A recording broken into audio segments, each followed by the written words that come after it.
फक्त आंबेगावच्याच नाही तर राज्यातल्या जनतेला वाटत होतं की कुणीही गेलं तरी दिलीप वळसे पाटील बाजूला जाणार नाहीत. पण माझ्यापुढे धर्मसंकट होतं. एका बाजूला पक्ष होता, नेते होते आणि दुसऱ्या बाजूला डिंभे धरणाला बोगदा पडून ते पाणी नगर जामखेडला नेण्याचा प्लान सुरू होता.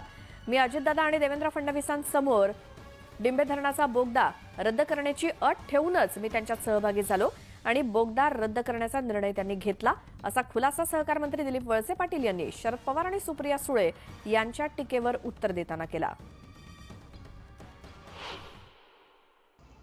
पण महाराष्ट्रातल्या लोकांना वाटत होतं की कोणी गेलं तर चालेल, पण दिलीप वळसे पाटील बाजूला जाणार नाही. पण माझ्या समोर धर्मसंकट होतं. एका बाजूला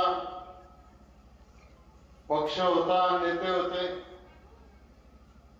आणि दुसऱ्या बाजूला आपल्या डिंभे धरणाला बोगदा करून आपलं पाणी घेऊन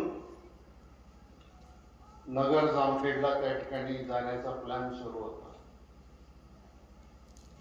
मी अजितदादांना आणि देवेंद्र फडणवीसांना बोललो,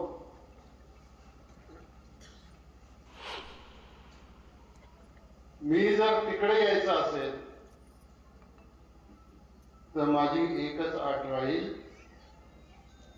की हा डिंभे धरणाचा बोगदा तुम्ही करणार नाही.